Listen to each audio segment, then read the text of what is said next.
두 번째 사건으로 넘어가겠습니다. 큐브로 만나보시죠.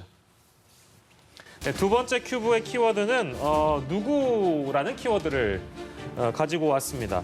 이재용 삼성전자 부회장을 협박해서 돈을 뜯어내려 한 혐의로 재판에 넘겨진 20대 남성이 있습니다. 근데 1심에서 실형을 선고받았습니다. 이 내용 저희가 들여다볼 텐데 당시 이재용 삼성전자 부회장의 프로포폴 투약 의혹을 제보했던 사람입니다.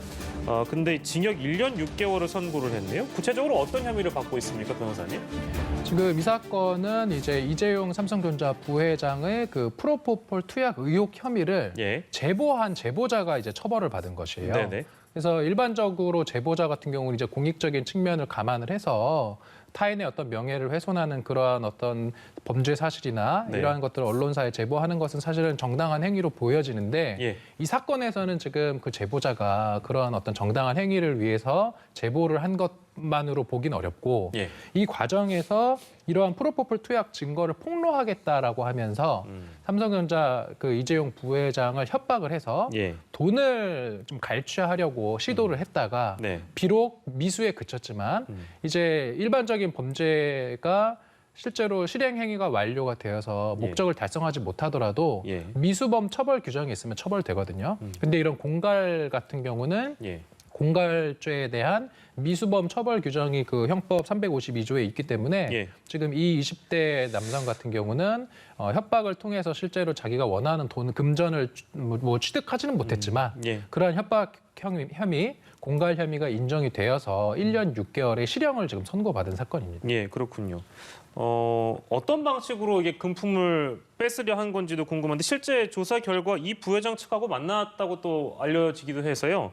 평론가님 어떤 방식으로 이 어떤 금품을 뺏으려 한 것인가요? 네, 이게 이제 두 번 정도 만난 것 같은데요. 한 번은 이제 지금 도주 중인 공범이 또 있습니다. 그 공범이랑 둘이서 오늘 선고를 받은 사람이 가서 이제 투약 증거가 있다라고 해서 이제 금품을 한 20억 원 정도 그 정도를 요구를 하면서 이제 증거를 제출하지 않겠다라고 하는 식으로 그 금품을 요구를 했었고 또 이 오늘 선고를 받은 사람이 혼자 단독으로 또 만나서 그때는 이제 자신이 프로포폴을 갖고 있는데 그것을 좀 거금을 들여서 구입을 해달라.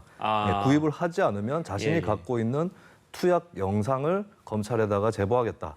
이런 식으로 얘기를 하면서 이제 또 따로 금품을 요구하는 이런 협박을 한 혐의를 받고 있는 것이죠. 예, 알겠습니다.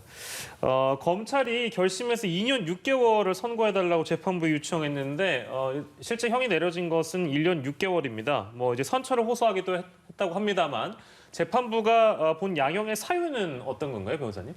지금 일단 재판부는 보통 이런 공갈 미수 같은 경우는 엄하게 처벌하는 경향이 있어요. 그래서 실제 1년 6개월이면은 다른 사건과 비교해서 비교적 적정한 형이라고 보여지고 그런데 이제 어쨌든 보면은 피고인의 변호인 측의 변론은 이렇게 이재용 부회장을 협박한 거는 맞으나 실제로 그러한 자료를 뭐 언론에 정말로 공개할 의사는 없었다. 이런 식으로 어떤 좀 선처를 호소했던 것 같은데 실제로 그러한 의사가 있었던 없었던 간에 그러한 어떤 자료를 공개할 것처럼 그 이재용 부회장에게 공갈을 한 것은 맞으니까 이것은 뭐 이제 유죄를 선고받는 것을 피할 수는 없었던 노릇인 것으로 보이고요. 다만 재판부는 죄질이 대단히 안 좋지만 비록 지금 피고인이 보면 초범이었다라는 거예요. 그리고 범행이 미수에 그쳤다라는 것도 참작을 했다는 게 뭐냐면 미수범 같은 경우는 처벌이 되기는 하는데 좀 감경 사유가 됩니다. 그래서 실제로 공갈을 통해서 어떤 제 금품을 갈취하지를 못했기 때문에 그러한 것들을 좀 반영을 해서 뭐 2년 6개월까지는 조금 너무 과하다라고 해서 좀 1년 6개월의 실형을 선고한 것입니다. 근데 이제 그 정황을 좀 보면은 그 범행을 그 계획했던 점들도 좀 영향을 미치진 않았을까 이런 지적도 있던데 그렇죠.